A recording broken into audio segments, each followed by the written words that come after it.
Welcome back to The Explainer. I am so excited to jump into this one because we are heading straight to the neon-drenched streets and mist-covered mountains of Japan in Forza Horizon 6.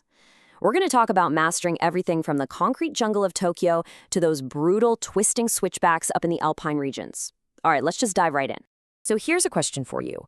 Why exactly is your fully upgraded, massive horsepower supercar losing on the streets of Japan?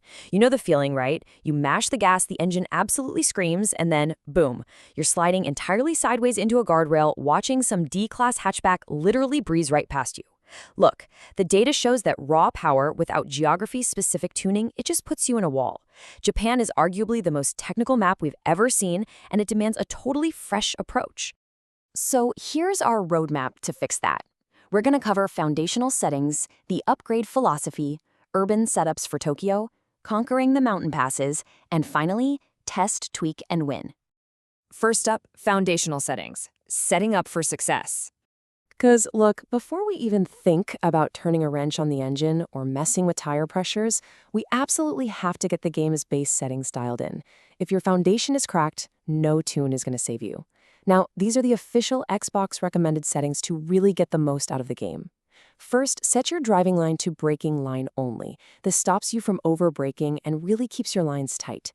Next, turn that brand new proximity radar on. Honestly, this is a total game changer for Horizon 6. It actually spots cars hiding in your blind spots, so you aren't constantly jerking the camera around. It keeps the racing super clean, especially if you drive in cockpit view. Then go ahead and turn traction control and stability management off. You want that true freedom of control. And finally, if you're on a wheel, stick with simulation steering. But if you're on a standard controller, the standard steering setting is definitely your best bet. Moving right along to Section 2, the upgrade philosophy. Build before you tune. This really brings us to the golden rule of Horizon 6. Do not, and I mean do not, try to build a jack-of-all-trades car. A car built for everything will win at literally nothing. You need specialized builds. So a great beginner workflow goes like this. Step 1, auto upgrade to your target class limit.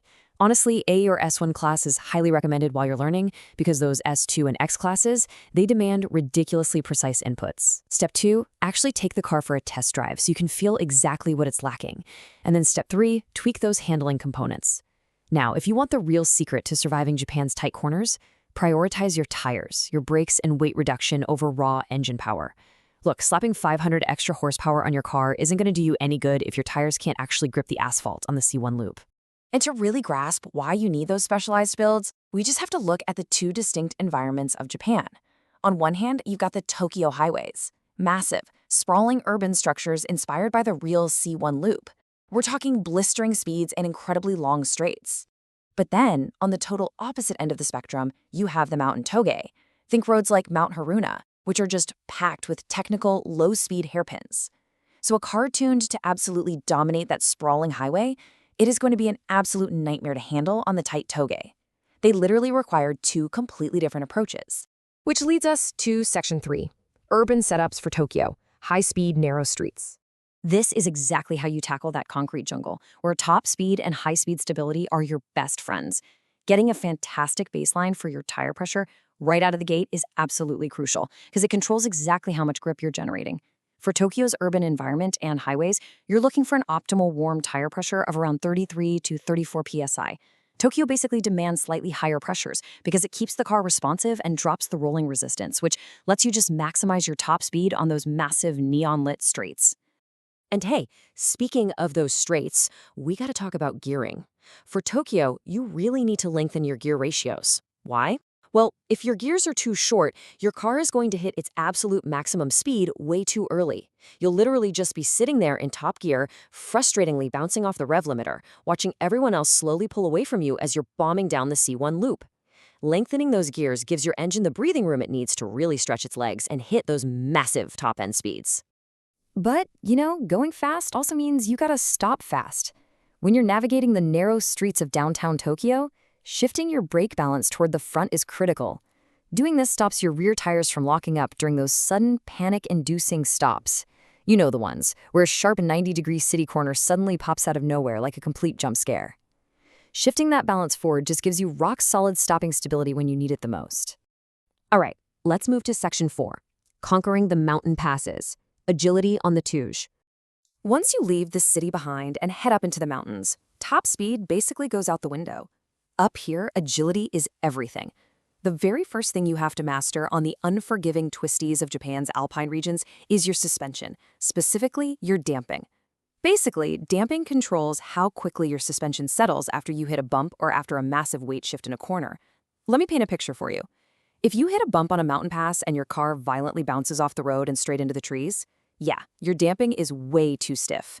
You need to soften it up so the car actually absorbs those uneven mountain roads instead of fighting against them. Next up, let's contrast our mountain strategy with the urban setup we just talked about. While Tokyo needed that long gearing for top speed, the Touge is the exact opposite. On the mountain, you absolutely must have short gearing. I mean, you aren't going to hit 200 miles per hour on Mount Haruna, right? What you actually need is the ability to fiercely explode out of tight hairpins in second or third gear. Shortening your final drive ratio gives you that punchy, immediate acceleration you need to link those corners together lightning fast. Now, to make sure all that explosive acceleration actually translates to the pavement, we have to talk about the LSD, or limited slip differential. I know, it sounds like a super complex mechanical concept, but for our purposes, it just controls your traction when exiting a corner. If you stomp on the gas coming out of a hairpin and your car just spins wildly into a ditch, your diff settings are definitely off. Actually, a really great baseline to test this out is keeping your lock rate right around 50%. It gives you the drive you need to push out of the corner quickly without completely losing control of the rear end. And that brings us to our final section, test, tweak, and win, the iterative loop. Getting a tune absolutely perfect in Horizon 6 isn't magic, you guys. It's an ongoing, iterative cycle. You drive, you check the telemetry, you tweak maybe one setting, and then you drive again. And you really have to remember this crucial truth pulled directly from the Japanese tuning community itself. An exciting but unpredictable car is slower than a boring, controllable one. I know, it is incredibly tempting to build a car that feels wild and constantly on the edge of disaster. But smooth, predictable handling, that is what actually shaves seconds off your lap times. A proper setup shouldn't feel like you're literally wrestling a bear. It should just feel like a natural extension of your own instincts. So I want to leave you with a final provocative thought to chew on the next time you load up the game. Are you building a car just to show off, or are you building a car to become a Horizon legend? By applying these geographical tuning principles, really understanding when to tune for Tokyo's blistering speed and when to pivot to the Touge's absolute agility, you won't just be driving around Japan, you'll be conquering it. Thanks so much for hanging out with me for this explainer. Now get out there and start tuning.